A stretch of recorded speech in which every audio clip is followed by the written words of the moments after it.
오늘 이 밤에 하나님께서 이 말씀 통하여 우리에게 큰 은혜를 주실 줄로 믿습니다. 하나님의 은혜를 사모하는 마음으로 이 자리에 나오신 모든 여러분들에게 특별히 하나님의 베푸시는 은혜가 있기를 바랍니다. 연휴 끝나고 나온 여러분들에게 더욱 복된 은혜가 있기를 바랍니다.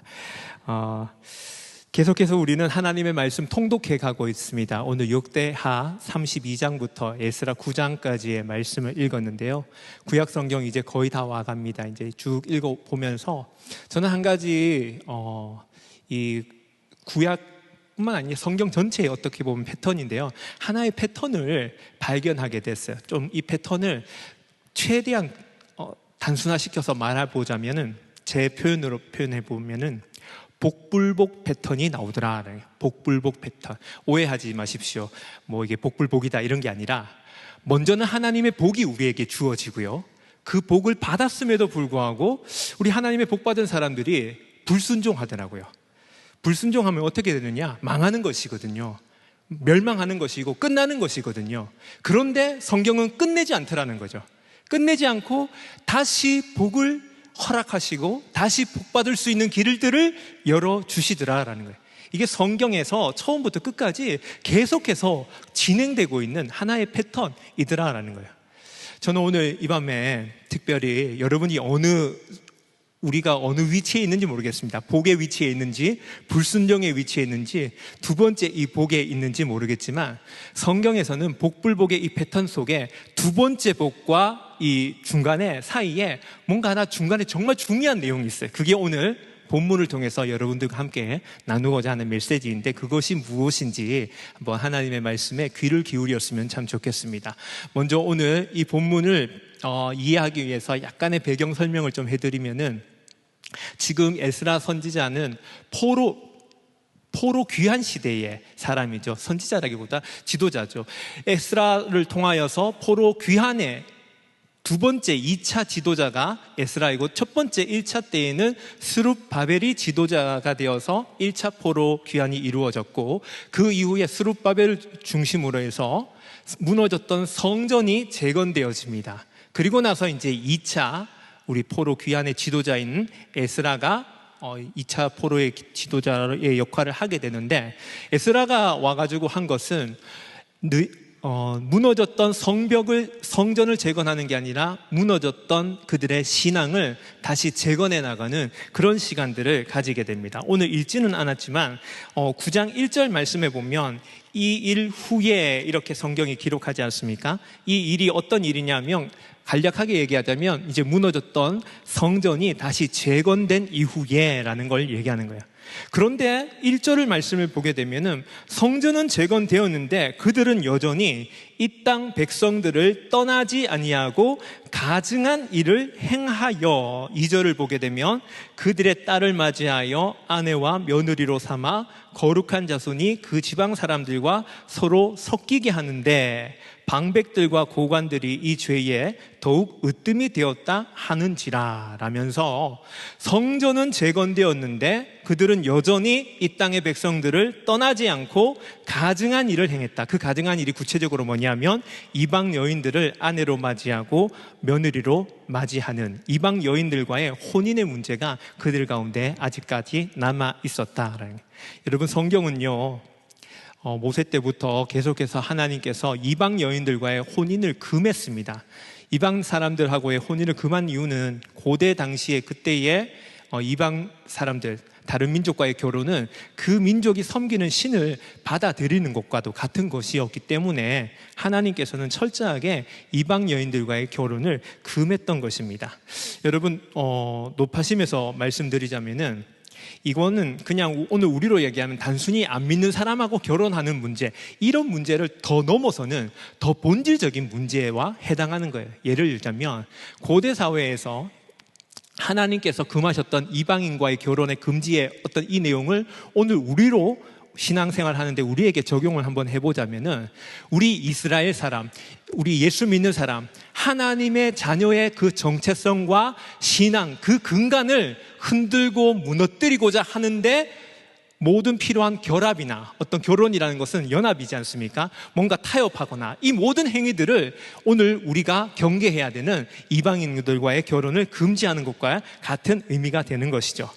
우리가 사랑하면은 다 용서가 되는 것 같아 보이지만 그렇지 않습니다. 사랑하면 결혼은 사랑하는 사람하고 하는 건데 우리는 사랑보다 어떻게 보면 더 중요하게 생각해야 하는 것이 있습니다.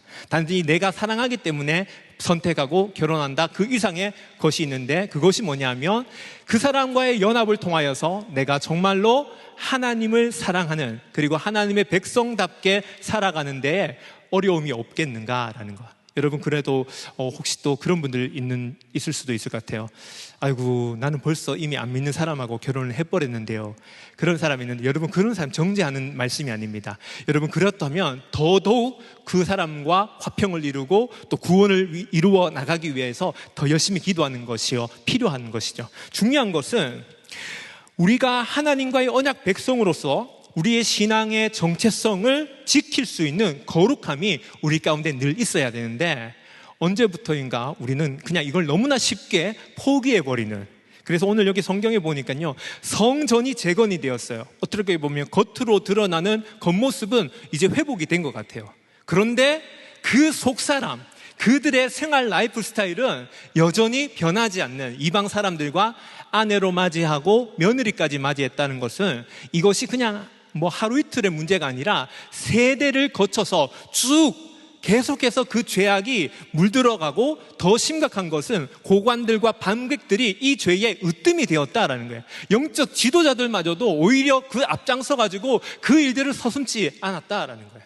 이것이 바로 이 당시에 무너져 있는 이스라엘의 신앙을 대변하고 있는 모습이더라라는 거예요.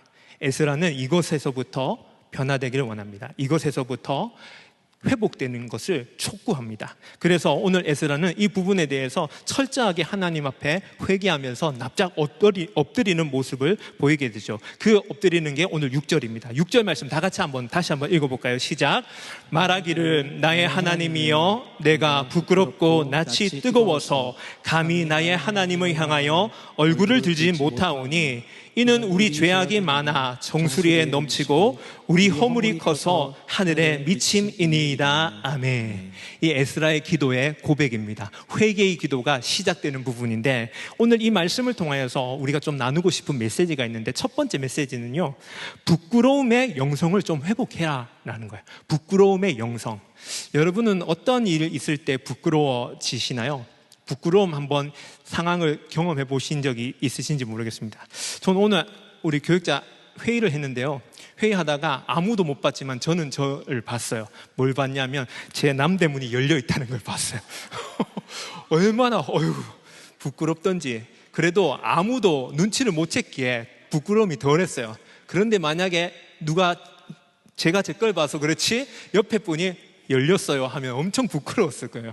우리가 부끄러워한다는 것은요 대부분 겉으로 드러나 있는 모습들이 뭔가 부족함이 있을 때, 이럴 때 부끄러움을 느끼게 됩니다. 어떤 사람이 영상을 하나 공유해 줬는데 거기 보니까 중학교 자녀를 둔 엄마하고 중학생하고 대화를 하는데 엄마가 묻는 거예요. 너 왜 자꾸 엄마가 차 태워주는데 학교 저 정문에 내리지 않고 저 멀리서 자꾸 내리니? 그러니까 엄마 차가 모닝이라 가지고 그래서 엄마가 그러면 엄마 차가 벤츠면 괜찮니? 그러면 정문 뚫고 들어가지요. 이렇게 얘기하는 거예요. 딱 중학교 수준이에요. 그죠? 중학교 수준이에요. 우리도 사실 뭐에 부끄러워하냐면 겉으로 드러나는 것, 남들에게 보여지는 것. 그런데 정말로 정작 우리가 부끄러워해야 될 것은 그런 것들이 아니에요. 어떤 것을 부끄러워하느냐, 그 사람이 누구인지를 보여주게 되는데 에스라는 지금 그런 거 겉으로 드러나는 것 때문에 부끄러워하지 않았어요. 오히려 겉으로 드러나는 것은 화려한 성전, 이제 재건되어진 성전이 멀쩡하게 이제 회복이 되었고 신앙생활이 정상적으로 돌아가고 있었기 때문에 어떻게 보면 겉모습으로는 부끄러워하지 않을 수 있는 것이었어요. 그러나 그는 부끄러워하는 것이 있었습니다. 그것이 무엇이었습니까? 하나님께서 성전을 재건할 수 있는 은혜를 주셨음에도 불구하고, 겉모습을 회복시켜 주셨음에도 불구하고 모든 하드웨어가 이제 정상화되었어요. 그런데 여전히 그들의 속사람을 바꾸지 않는 거예요.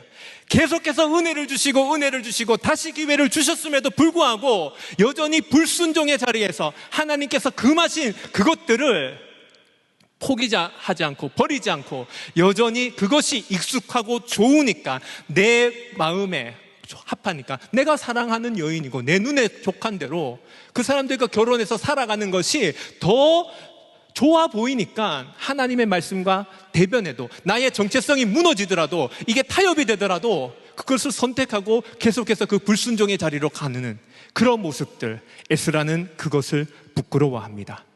오늘 저는 우리 가운데 회복되어지고 싶은 부끄러움의 영성이 있습니다. 그것은 뭐냐? 우리의 겉모습은 그렇게 화려하지 않아도 괜찮아요. 여러분의 겉모습이 사회 기준에 비해서 조금 못할 수도 있어요. 제가 알고 있는 어떤 분들도요, 생활하는 가정 형편이 그렇게 뭐 엄청나게 자랑할 만한 어떤 그런 넉넉한 형편이 아니에요. 그러나 그분은 절대 부끄러움 없는 모습. 저는 그것을 통해서 그분과 대화를 나누면서 한 가지 발견했어요. 아, 이분은 정말로 예수를 구주로 섬기며 살아가는 사람이구나. 이분 안에는 예수가 있구나. 여러분 20년, 30년, 50년 신앙생활 오래 했음에도 불구하고 겉모습으로는 떵떵거리면서 잘 살 수 있는 것 같은 모든 외부적인 요소는 다 갖추었음에도 불구하고 그 사람을 봤을 때 저 사람이 예수 믿는 사람일까? 여러분, 이건 엄청나게 부끄러운 겁니다. 하나님께서 우리에게 주신 것들이 참 많이 있습니다. 좋은 것들, 환경들 많이 있습니다. 그것 가지고 여러분 자랑도 하지요. 자식 자랑도 하고 내 어떤 뭐 위치도 자랑하기도 하고, 여러분 그 많은 것들 가지고도 예수 자랑 한 번도 해보지 못했다면 정말 부끄러운 겁니다. 오늘 이 시간 우리의 부끄러움이 회복되었으면 좋겠는데, 부끄러워하지 못했던 이런 것들, 정말로 정말 부끄러워해야 될 것이 무엇인지, 엉뚱한 것에 부끄러워했다면 다시 여기에서 돌이켜서 마땅히 우리가 무엇을 부끄러워해야 될 것인가, 부끄러움의 영성이 회복되는 은혜가 있게 되길 바랍니다. 에스라는요, 이스라엘의 죄악을 부끄러워했어요. 그들의 죄악의 수치를 발견하게 됐어요. 그러나 이게 수치가 수치로만 끝나는 것이 아니라 이것을 통하여서 더 하나님 앞에 철저하게 엎드렸어요. 얼굴도 듣지 못하고 부끄러워서 낯을 들지 못하고 하나님 앞에 바짝 엎드려서 하나님의 은혜만을 구하게 되었다라는 것. 여러분에게 오늘 이러한 결단의 고백과 회개의 은혜의 역사가 있게 되길 바랍니다. 두 번째 메시지는요, 죄를 쌓아두는 어리석음을 범하지 말아라 라는 것. 오늘 에스라가 고백합니다. 내 죄악이 정수리에 차고 하늘에 미쳤다. 허물이, 이게요, 아무리 깨끗한 집에서도 방치가 오래되면, 청소하지 않으면 먼지가 쌓이는 것처럼 우리가 회개하지 않잖아요. 그러면 영혼에 먼지가 쌓여요. 죄를 지을 수밖에 없어요. 죄가 쌓여질 수밖에 없어요. 그런데 우리가 그걸 방치하고 있을 경우가 너무나 많이 있어요. 이거 한번 생각해 보면 언제부터인가 우리 안에 회개의 시간들, 회개의 기도가 점점 사라져가고 그냥 형식적인 사죄의 고백이나 고백의 기도를 드리지만 그것이 그냥 형식적으로 머물러진 의례 하나에 속해 있는 것과 같은 그런 느낌을 받을 때가 많아요. 정말로 내 죄를 놓고, 우리 가정의 죄, 이 민족의 죄를 가지고 정말로 하나님 앞에 낯을 들지 못하는 그 부끄러움으로 정말 하나님 우리를 건져주시고 살려주십시오 라면서 애통해하며 옷을 찢으며, 그러면 하나님 앞에 엎드려 본 그런 우리의 사람, 언제 그런 적이 있었던가 생각해보면 너무나 가물가물해버려요. 회개의 눈물을 잃어버린 오늘 이 시대를 살아가고 있는 건 아닌가. 여러분, 죄의 눈이 멀면 죄가 보이지 않는다고 합니다.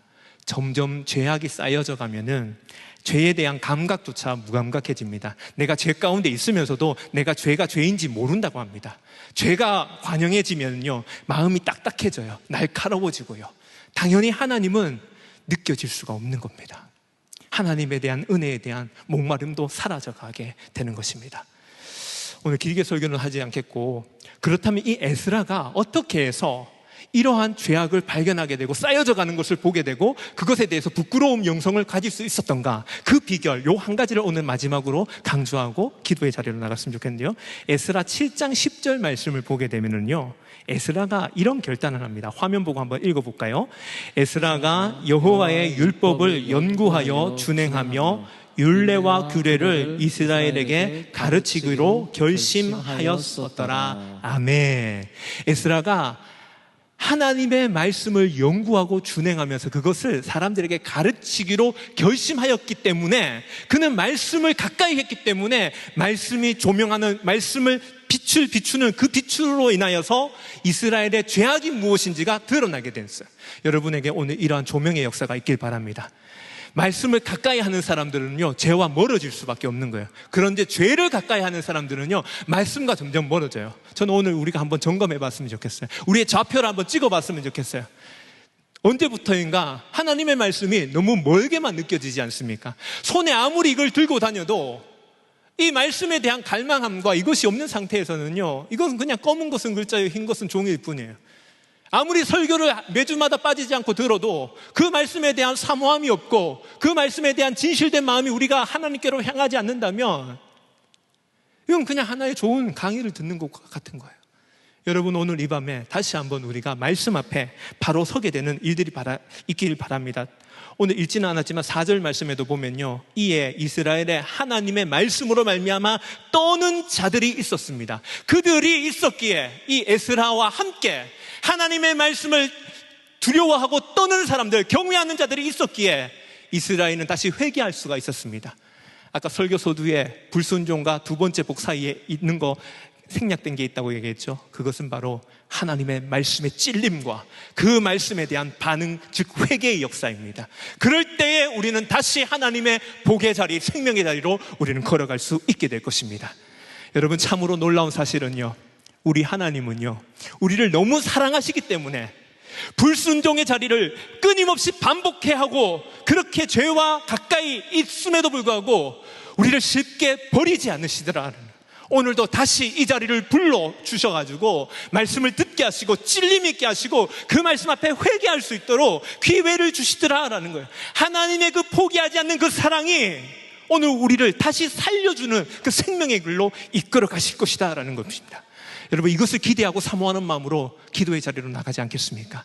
함께 들었던 말씀 기억하면서 이 찬양 한번 고백하고 기도하는 시간 가졌으면 좋겠는데요. 여호와께 돌아가자, 여호와께 돌아가자.